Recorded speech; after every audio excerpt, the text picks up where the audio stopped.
কচু ক্ষেতের কালাচাঁদ থেকে আবার ইন্দ্রদেবে পরিণত করা হয়েছিল। আমরা তো তাই হয়ে গেছি, আমরা তো কচু ক্ষেতের কালাচাঁদ হয়ে গেছি। কারণ কি, আমরা তো এখানকার বাসিন্দা নই, আমরা হচ্ছে ভগবানের পুত্র, ভগবানের সন্তান। তাহলে ভগবানের সন্তান কোথায় থাকবে? যেখানে ভগবান থাকে সেখানে থাকবে। আমরা কেন এই কচু ক্ষেতের কালাচাঁদ হয়ে কচুর লতি, কচুর ঘাস, কচুর পাতা, হ্যাঁ, মাছের ঘের, কাঁচকলা, ডয়াকলা, বিচি কলা, ছুটি কলা, মর্তমান কলা, চাপা কলা, সবরি কলা, সিঙ্গাপুরি কলা এসব নিয়ে পড়ে আছি? চেতনা একটু উন্নত করে দেখুন না। আপনার জন্য ভগবানের প্রসাদ রেডি ছিল কিনা চিন্ময় জগতে? আপনাকে কিছু খেতে হতো না, সেখানে কল্প বৃক্ষের কাছে, শ্রবি গাভীর কাছে যা চাইতেন তাই পাইতেন। আজ কচুলতি বানাতে হবে কেন, হাত চলতে হবে কেন? আপনি যদি সুরভি গাভী মাতার কাছে এক হাড়ি অমৃত চাইতেন, আপনি অমৃত পাইতেন। সেখানে ক্ষুধা নেই, তৃষ্ণা নেই, জ্বর নেই, মাথা ব্যথা নেই। তাহলে আমরা সাত করে টেনে নিয়ে এসছি কিনা এখানে এই জগতে আমাদের নিজেদেরকে? অনেক চিন্তার বিষয়। এই জায়গাটায় আপনারা একবার চিন্তা করবেন যে কি করে আমি চিন্ময় দেহটাকে পরিত্যাগ করে এই জড় দেহ ধারণ করলাম, কি খাওয়ার লোভে, কি পাওয়ার লোভে? আরে সামান্য স্বর্গলোকে গেলে তাই মেনকা অপ্সরীরা আপনার পা টেপবে, আপনার পদসেবা করবে। মেনকা অপ্সরীরা, যাদের কাছে ঐশ্বরিয়া রায় ব্যাঙের মতন। আপনি যদি চিন্তা করেন যে ঐশ্বরিয়া যদি আমার পা টিপে দিত, তাহলে আমার জীবনের চাপ আর কিছু থাকতো না। কিন্তু যে ঐশ্বরিয়ার চিন্তা আপনি করছেন, সে ঐশ্বরিয়ার কাছে, মেনকার কাছে, উর্বশীর কাছে, সে ঐশ্বরিয়াটা ব্যাঙের মতন। আর সেই উর্বশী মেনকার পদসেবা করতে যদি আপনি মনে করতেন এসছে শ্রেষ্ঠ সুখ আর নেই, তাহলে বরং বিষ্ণু যে অপ্সরাদের সৃষ্টি করেছিল তাদের কাছে মেনকা আর এই অপ্সরারা আবার ব্যাঙের মতন। বোঝেন বিষয়গুলো? কত উন্নত চেতনায়, উন্নত জায়গায়, চিন্ময় দেহে আমরা ছিলাম, কি উন্নত খাবার আমরা খেতাম, উন্নত জীবনযাপন করতাম। অথচ ভোগ করার বাসনা হওয়ার সঙ্গে সঙ্গে এই জড়া পচা দেহটা পেয়ে গেছি আমরা। পান্তা ভাত, কাঁচামরিচ থেকে শুরু করে কোনো কিছু বাদ দিচ্ছি না। হম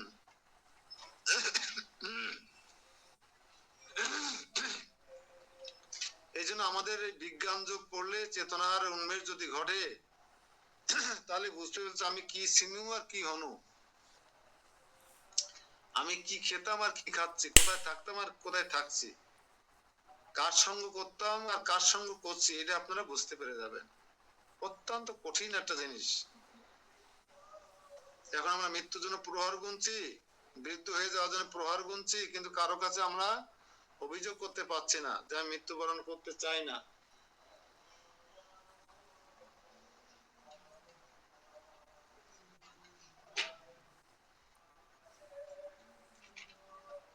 এই জন্য নিজের চেতনাকে সমুন্নত রাখার চেষ্টা করবেন, দেখবেন অনেক এগিয়ে যেতে পারবেন। এখানে বলছে ভগবত সেবা পরায়ণ। চার প্রকার শুদ্ধ অশুদ্ধ ভক্তের যখন অভিষ্ট সিদ্ধ হয় এবং ভগবানের অহেতুকী কৃপার ফলে পূর্ণরূপে কৃষ্ণ ভবনামিতে লাভ করে, তখন তারাও ভগবানের দিব্য সাহসর্য লাভ করে। এই চার প্রকার অশুদ্ধ ভক্ত কারা?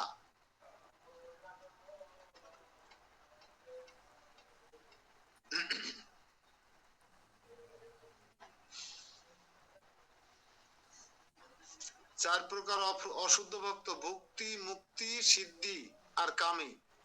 এরা হচ্ছে চার প্রকার অশুদ্ধ ভক্ত। লিখে রাখুন, একটা ভালো প্রশ্ন। অশুদ্ধ ভক্ত, চার প্রকার অশুদ্ধ ভক্ত কারা?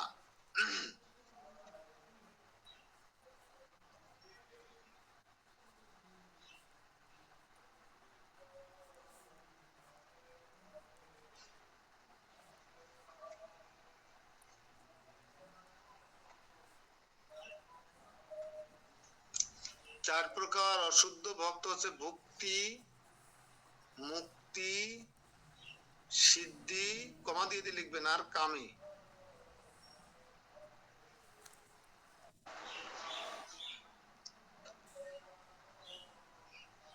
তারাও ধীরে ধীরে কিন্তু শুদ্ধ ভক্তে পরিণত হয়।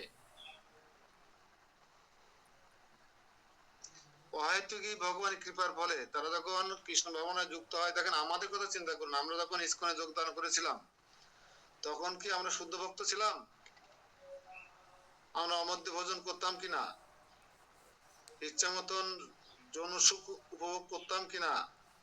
একাদশী পালন করতাম না, ব্রত আদি করতাম না, এমন পরিবেশ থেকে আমরা আস্তে আস্তে উঠে এসেছি কিনা? এই তো সেদিনকার কথা, চোখ বন্ধ করে দেখুন না। তো প্রথমে ইসকনের ভক্তরা আমাদেরকে জপের মালা দিয়েছে, একটা গীতা পড়তে দিয়েছে, কিছুদিন পরে তুলসী মালা গলায় পরিয়ে দিয়েছে, কিছুদিন পরে নামহট্ট বই দিয়েছে, 4 মালা জপ থেকে 8 মালা জপ, 8 মালা জপ থেকে 12 মালা জপ, মালা জপ থেকে 16 মালা জপে গেছি। আস্তে আস্তে অমেধ্য ভোজন সম্পর্কে সচেতন হয়েছি, 2-4 বছর পরে হলো ছেড়েছি, মঙ্গল আরতি করতাম না, সেটা করা শুরু করেছি। এই অভক্ত থেকে, অশুদ্ধ ভক্ত থেকে আমরা ধীরে ধীরে কৃষ্ণ ভাবনা অনুশীলন করার কারণে আমরা শুদ্ধ ভক্তে পরিণত হয়ে গেছি। আমরা সাত্বিক শুদ্ধ আহার তো করি, সাত্বিক জীবনযাপন করি, সাত্বিক চিন্তা করি। তাই বলছে যারা ভগবানের অর্চা বিগ্রহের উপাসনা করেন, অত জড়বন্ধন থেকে মুক্ত হওয়ার জন্য ভগবানের ধ্যান করেন, তারাও ভগবানের কৃপার ফলে ব্রহ্ম, অধিভূত আদির তাৎপর্য উপলব্ধি করতে পারেন। সেই জন্য সেই কথা ভগবান পরবর্তী অধ্যায়ে বিশদভাবে বর্ণনা করবেন। সাধি ভূতাধি দৈবম মাম সাধি যোগম যে বিদুঃ পুরাণ কালে অপি চ মাম তে বিদু যুক্ত চেতস।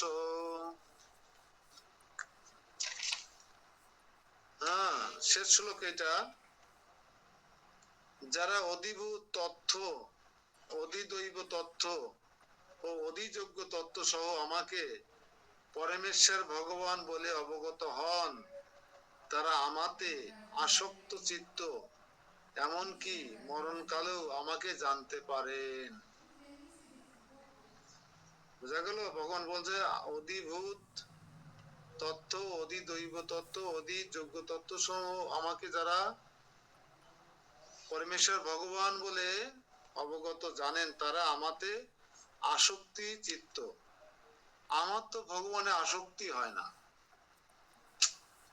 আমার ভগবানে আসক্তি হয় না কেন আমি জানি না। আমার শুধু মোবাইলে আসক্ত, এই দিকে ওদিক ছুটাছুটির প্রতি আসক্ত, ভগবানের প্রতি আসক্ত হচ্ছে না। তাহলে আমি অধিভূত, অধিদৈব, অধিযোগ্য তত্ত্ব বুঝতে পারিনি, অবগত হতে পারিনি। অত সহজ বলে মনে হয়নি আমার কাছে, আর আমার সেটা হয়নি। তাই ভগবানকে মরণকালে স্মরণ করা কত কঠিন তা আমরা বারবার আলোচনা করেছি। যখন মৃত্যুকাল উপনীত হয় একজন অভক্তের বা অশুদ্ধ ভক্তের, তখন 40,000 কাকড়া বিছা পোকা কি করে? 40,000 কাকড়া বিছা পোকা দংশন করতে থাকে। যে একটা কাকড়া বিছা পোকায় দংশন করলে তাই আমরা হাসপাতালে ভর্তি হই, তীব্র যন্ত্রণা সহ্য করতে পারি না। আর কাকড়া বিছা পোকা যখন 40,000 কামড় দেবে, আমরা তখন ভগবানকে স্মরণ করো তো দূরের কথা, আমি দিশেহারা হয়ে যাব, গায়ে 120 ডিগ্রি জ্বর উঠবে, মরণ যার বলে, যাকে বলে মৃত্যু যার, ভাগবতে পাবেন এটা। মরণ জ্বর উঠলে এই এই স্বর্গরাজ্য, এই যে রাজধানী, দেহরূপ রাজধানীতে আমি বসবাস করছি না, আমি রাজা নাই দেহের। এখানে যখন মৃত্যু যার আসবে তখন এই দেহে আগুন ধরে যাবে, এই রাজধানীতে আগুন ধরে যাবে।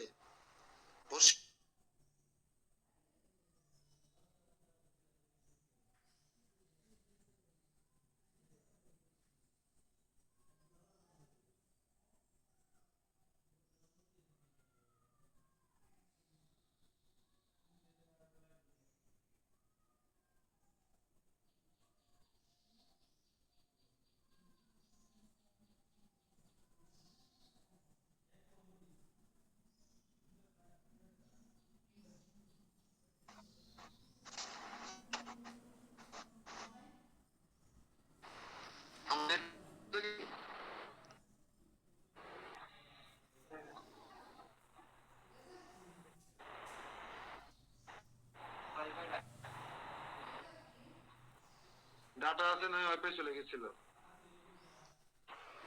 কোথায় আলোচনা করছিলাম যেন? মৃত্যু জ্বর। তো দেখবেন ভাগবতে উল্লেখ আছে, যখন এই এই আমার এই নগরীতে, এই রাজধানীতে আগুন ধরে যাবে, আমি তো এই নগরীর রাজা, তখন আমাকে এই চেতনাটুকু থাকতে হবে যে আমাকে এর মধ্যে থাকলে আমি দগ্ধীভূত হব, আমাকে যে কোনো একটা দাঁত দিয়ে বেরিয়ে যেতে হবে। এটা মৃত্যুকালে দেখবেন নবদ্বার আছে, যে কোনো একটা দাঁত দিয়ে, এমনকি ব্রহ্মতালু দিয়েও কিন্তু ব্রহ্মতালু দিয়ে বেরোবে কারা? যারা নিরাকারে উপাসনা করে। ওই দেখবেন প্লেন ক্রাশ করে না, আগুন ধরে যায় না প্লেনে, আপনার খেয়াল করে দেখবেন, দেখায় মাঝে মাঝে প্লেন যখন আগুন ধরে যায়, তখন পাইলট যখন বুঝতে পারে যে আমাকে এই বিমান বাঁচানোর কোনো উপায় নেই, আমি যদি এখন প্যারাশুট ওপেন না করি তাহলে আমারও মৃত্যু হবে, তখন তখন এইরকম চেয়ারে বসে থাকে ড্রাইভার, একটা বোতাম টিপলে উপরে যে গ্লাস দিয়ে থাকে উড়ে চলে যায়, আর বোতাম টিপলে যে চেয়ারে বসে থাকে পাইলট, সেই চেয়ার সহ উড়ে চলে যায় উপরে, যার কয়েক সেকেন্ডের মধ্যে একটা প্যারাশুট খুলে যায়। তাহলে আপনারা বলুন যে একজন ড্রাইভার, পাইলট কেন এত দামি বিমানটাকে ছেড়ে নিজে বাঁচার জন্য বোতাম টিপে দিল, শুধুমাত্র বাঁচার জন্য। ঠিক এই দেহরূপ রাজধানী থেকে যখন এখানে আগুন ধরে যাবে, তখন এই ভিতরে যে মহারাজা বসে আছে, তিনি বাঁচার জন্য ওই বোতাম টিপে দেবে প্যারাশুট খোলার জন্য।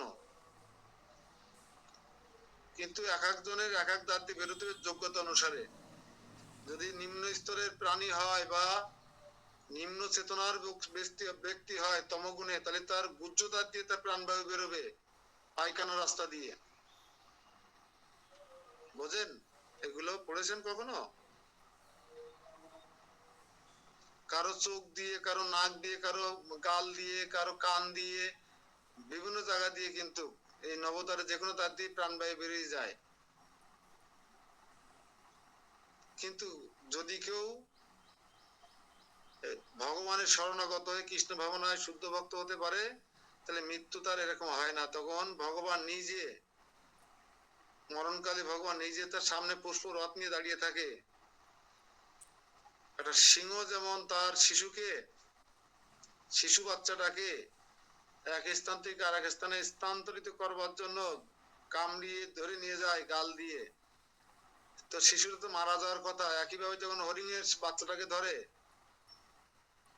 আর নিজের বাচ্চাকে ধরে, পার্থক্য আছে কি নেই?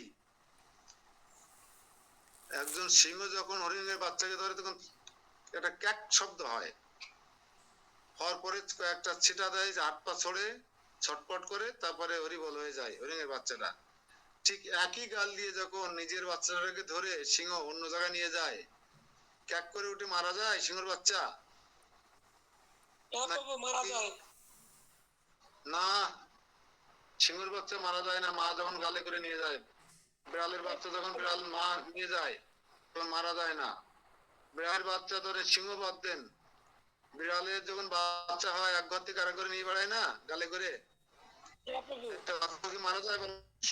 সুড়সুড়ি আনন্দ পায়, হাসে। একই দাঁত দিয়ে যখন বিড়াল ইঁদুর ধরে, তখন ক্যাক করে একটা শব্দ হয়, আর ছটফট করতে করতে কয়েক সেকেন্ডের মধ্যে মারা যায়। তা আমরা যদি ভগবানের নিকটে প্রিয় পাত্র হতে পারি, শুদ্ধ ভক্ত হতে, তাহলে আপনাকে যেমন রাস্তাকে নিয়ে যাচ্ছেন কাল, ঠিক আপনাকে এরকম যখন ভগবান নিতে আসবে, তখন কোনো ব্যথা বেদনা দুঃখ কষ্ট কিছু আপনাকে স্পর্শ করতে পারবে না। আপনি মৃত্যুর মাথার উপরে পা দিয়ে ভগবানের পুষ্পরথে উঠে যাবেন, যেভাবে ধ্রুব মহারাজ উঠেছিলেন। বোঝা গেল? আর যদি আপনি যমরাজকে আহ্বান করেন মৃত্যুকালে, আসলে এই জগতের মানুষ কাকে আহ্বান করছে মৃত্যুকালে? ভগবান কেন যমরাজকে? আমি তো মনে করি সবাই আমরা যমরাজকে আহ্বান করছি যে আসুন আমার মৃত্যুকালে আপনি আসুন, ভগবানের আসার দরকার নেই। আরে যমরাজ তো নিজে আসবে না, তার দূতদের পাঠাবে। আর যমরাজের দূতরা যদি আসে আপনাকে নিতে আসে, তার পরিণতি কতটা ভয়ানক হবে বুঝতে পারছেন। এজন্য কেউ জেনে শুনে যমরাজকে নিমন্ত্রণ করবেন না, কেউ জেনে শুনে যমরাজকে নিমন্ত্রণ করবেন না। হ্যাঁ, তাই এখানে আমরা দেখেছি কৃষ্ণ ভাবনায় ভিতরে যে মানুষ ভগবানের সেবা করেন, তিনি কখনোই পরমেশ্বর ভগবানকে পূর্ণরূপে উপলব্ধির পথ থেকে বিচ্যুত হন না।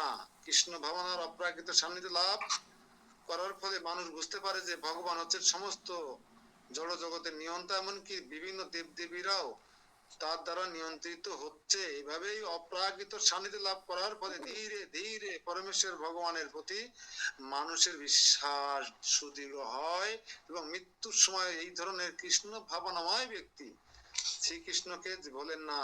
বোঝা গেল? আমরা যে পর্যায় থেকে এই পর্যায়ে এসেছি না, এটাকে যদি আরো সুদৃঢ় করতে পারি তাহলে আমরা কখনো মৃত্যুর সময় ভগবানকে ভুলবো না। বোঝা গেল? আর এইটা হচ্ছে ফাইনাল খেলা। আমরা ভক্তি জীবন করছি কেন? কে বলতে পারে? মিনু, মিনু আছো নাকি? তুমি বলতে পারো আমরা কেন এত কষ্ট করে ভক্তি জীবন করছি? এই শীতকালে 4টের সময় স্নান করে এরকম কাঁপছি, এত কিছু ভোগ্য বস্তু ত্যাগ করেছি, আত্মীয় স্বজন ত্যাগ করেছি, করে আমরা এত কঠোর জীবন যাপন করছি, 16 মালা জপ করছি, সাধু সঙ্গ করছি। হ্যাঁ, এগুলো কেন করছি? কি উদ্দেশ্যটা আছেই। কি উদ্দেশ্য বলো দিন?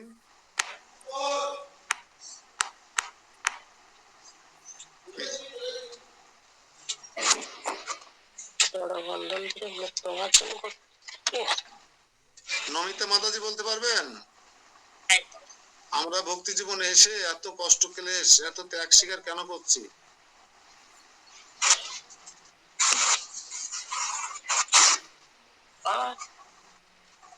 কেউ বলুন। হরে কৃষ্ণ, প্রণাম। প্রণাম। প্রভু অন্তিমে কৃষ্ণ প্রেম লাভ করে যাতে ভগবান সেই জন্য এত কষ্ট, এত কিছু। আবার বলেন, আবার বলেন। প্রভু অন্তিমে কৃষ্ণ প্রেম লাভ আর কি, তারপরে ভগবত ধাম। হ্যাঁ, মানে আমরা মূলত একটা আর সবচেয়ে ফাইনাল খেলার চিন্তা, ফাইনাল খেলা আমাদের ফাইনাল খেলার জন্য। আর ফাইনাল খেলাটাই হচ্ছে কি? মৃত্যু। আর সেই মৃত্যু কালে যেন আমরা যমরাজকে নিমন্ত্রণ না করি, আমরা জন্য কৃষ্ণকে নিমন্ত্রণ করি। কৃষ্ণকে নিমন্ত্রণ করা লাগে না, আপনি যদি তার হয়ে যান না তাহলে সে আপনার হয়ে যাবে। আর আপনার মৃত্যুকালে সে পুষ্প রথ নিয়ে এসে আপনার পাশে বসে থাকবে। কারণ সেও তো একটা নিয়ম মেনে চলতে হয় তাকেও, যেহেতু তিনি সমস্ত নিয়ম সৃষ্টি করেছেন, তাকেও একটা নিয়ম মেনে চলতে হয়। তাই আমরা এত কষ্ট করছি, মাছ মাংস কত কিছু ত্যাগ করে ভক্তি জীবনের শুদ্ধ সাত্বিক স্তরে উঠে শুদ্ধ ভক্ত হয়ে কৃষ্ণ প্রেম লাভ করবার জন্য, কৃষ্ণ সেবা করবার জন্য, কৃষ্ণ প্রেম লাভ করা মানেই তো একটা সুন্দর মৃত্যুকে আলিঙ্গন করা। হ্যাঁ, কৃষ্ণ প্রেম লাভ করা মানেই তো যমরাজকে বিদায় দেওয়া, একটা সুন্দর মৃত্যুকে আলিঙ্গন করা এবং কৃষ্ণরূপ মৃত্যু লাভ করা। আমরা সবাই কৃষ্ণরূপ মৃত্যু লাভ করতে চাই, কালরূপ মৃত্যু কেউ লাভ করতে চাই না। তাই আমরা যদি কৃষ্ণরূপ মৃত্যু লাভ করতে চাই, কৃষ্ণ আমাকে যদি পুষ্প রথে করে নিয়ে যেতে চান, তাহলে আমাদেরকে শুদ্ধ ভক্ত হতে হবে। আর শুদ্ধ ভক্ত হতে গেলে আপনি যা খুশি তাই করে কখনো শুদ্ধ ভক্ত হতে পারবেন না। শুদ্ধ ভক্ত হতে গেলে আপনাকে গীতা, শ্রীমদ ভগবত গীতার 9ম অধ্যায়ের 26তম শ্লোকের আলোকে জীবন পরিচালনা করতে হবে। পত্রং পুষ্পং ফলং তহং যো মে ভক্তা প্রযচ্ছতি তদহং ভক্তবৃত্তম অস্নামি প্রযত্তনম। বিশুদ্ধ চিত্ত শুদ্ধ ভক্ত নিষ্কাম চিত্তে, এইটুকু নিচে আন্ডারলাইন করতে হবে। এই জায়গায় আপনাকে উপনীত হতে হবে, এই যোগ্যতা আপনাকে অর্জন করতে হবে। কি যোগ্যতা? বিশুদ্ধ চিত্ত শুদ্ধ ভক্ত নিষ্কাম চিত্তে একটা ফল একটা ফুল একটা জল একটু অর্পণ করে পত্র, আমি তার সেই ভক্তিগুলো তো উপহার প্রীতি সহকারে গ্রহণ করি। আমাদের বিশুদ্ধ চিত্ত শুদ্ধ ভক্ত হতে হবে। শুধু ভক্ত সাজলে হবে না আমার মতন,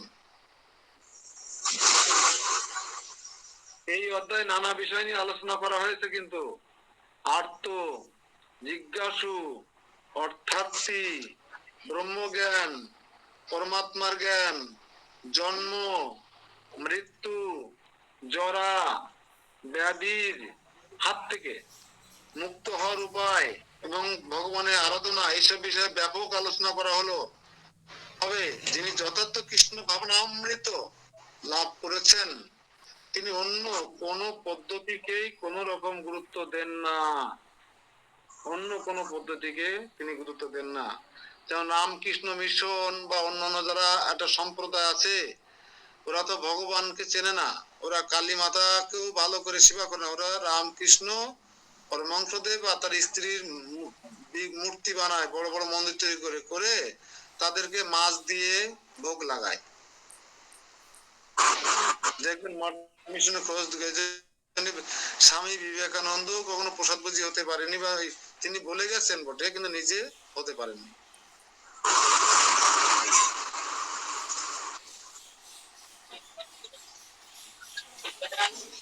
এই জন্য অনেক অনেক মত পথের মানুষ আছে যারা গীতাকে প্রাধান্য দেয় না, নিজের মন গড়ার পদ্ধতিকে প্রাধান্য দেয়। অনেকে আমি দেখেছি, অনেক ব্রাহ্মণ বাড়িতে অনেক ব্রাহ্মণেরা কালী পুজোর পর দিন মাছ, খাসির মাংস দিয়ে ভোগ লাগাতে আমি নিজের চোখে দেখেছি।